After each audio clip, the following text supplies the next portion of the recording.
Bom, eu vou começar, eu não gostaria de repetir, né? A gente está sendo muito repetitivo, a gente está falando muito dos problemas.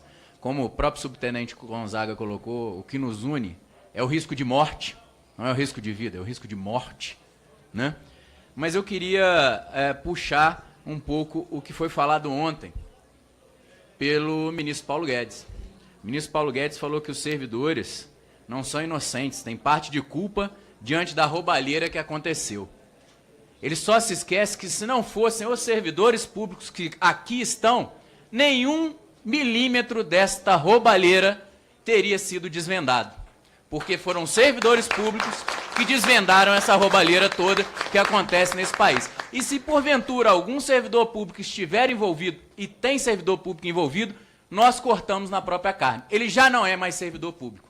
Não é o caso do compliance que nós não temos no país no que diz respeito às instituições financeiras que estão envolvidas todas na Lava Jato. Todas.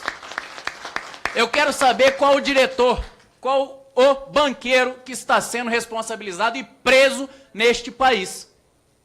Porque todos eles sabem da movimentação ilegal que acontece dentro dos bancos. Remessa de lucro para fora do país, movimentação financeira inadequada que não é comunicada ao Banco Central. E aí nós temos que reforçar os servidores públicos, sim, e enaltecer os servidores públicos e dar a eles condições de combater essa roubalheira. Porque se ele não tivesse, o Banco Central e as agências reguladoras não tiverem como fazer a fiscalização dos bancos, vai continuar a roubalheira.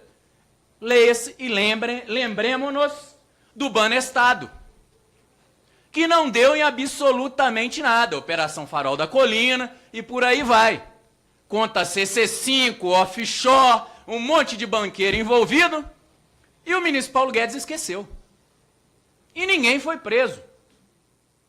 Então, se não fossem os policiais, os investigadores, Receita Federal, Banco Central, nada disso teria sido desvendado. Ministério Público, Judiciário. Então, eu gostaria primeiro de deixar aqui a minha tristeza em ouvir algo como foi falado ontem na Comissão dos Servidores Públicos. Perguntar para o ministro Paulo Guedes se algum dos assessores deles ganha o teto do INSS. Lá no banco dele. Algum assessor direto dele ganha menos de R$5.000 para fazer um trabalho de qualidade. Não tem nenhum. Nenhumzinho. Quem ganha menos de R$5.000 na instituição do senhor Paulo Guedes é quem carrega o piano dentro do banco. Então, primeiro queria falar isso. E deixar aqui uma continha, né? No ano passado, as 4 maiores instituições financeiras do país tiveram lucro líquido de 73 bilhões de reais, não tributados. Porque lucros e dividendos nesse país não são tributados.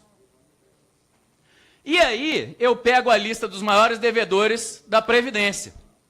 Para minha surpresa, quem está na lista dos maiores devedores da Previdência Social nesse país, senhores? Os 4 maiores instituições financeiras do país.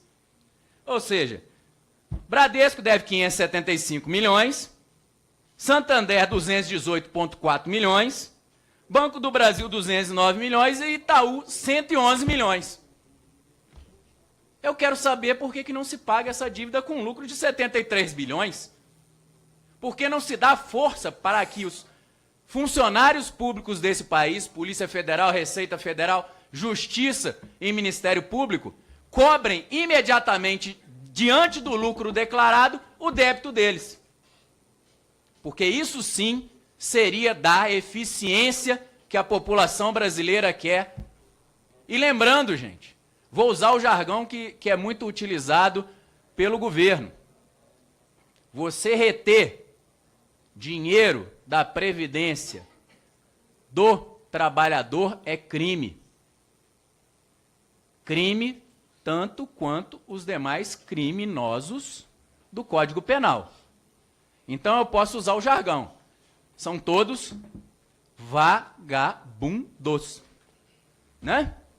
Só que o vagabundo que retém o INSS do trabalhador tem um refis. Ele faz o refis e tranca a ação penal e não vai preso. Então, eu gostaria de, por fim, colocar aqui, para a gente terminar e não me exaltei um pouquinho aqui, porque é revoltante essa situação, colocar aqui a situação do colega Clóvis Roberto do Fenaguardas. Todos os nossos juramentos têm, Clóvis, com o sacrifício da própria vida. E aí vem a reflexão. Será que com a reforma da Previdência nós teremos policiais dispostos a cumprir com o juramento, com o sacrifício da própria vida? Porque se eu sacrificar a minha vida, vou pegar o meu exemplo. A minha esposa tem menos de 44 anos. Sabe qual a pensão da minha esposa? Se eu falecer e der o sacrifício da própria vida pela sociedade? 0. 0, senhores. Esta é a recompensa que está sendo oferecida aos profissionais de segurança pública. O coronel Tadeu falou da destruição da segurança pública. Acho que um dos grandes passos para a destruição da segurança pública no Brasil é a manutenção da reforma da Previdência para os profissionais de segurança pública como eles estão. Então, gostaria de agradecer novamente, deputado Fábio Henrique, deputado Sanderson, os colegas, pela paciência e vamos lutar aqui dentro da casa para que a gente possa fazer uma reforma da Previdência justa para os profissionais de segurança pública e não esse absurdo que foi proposto. Obrigado.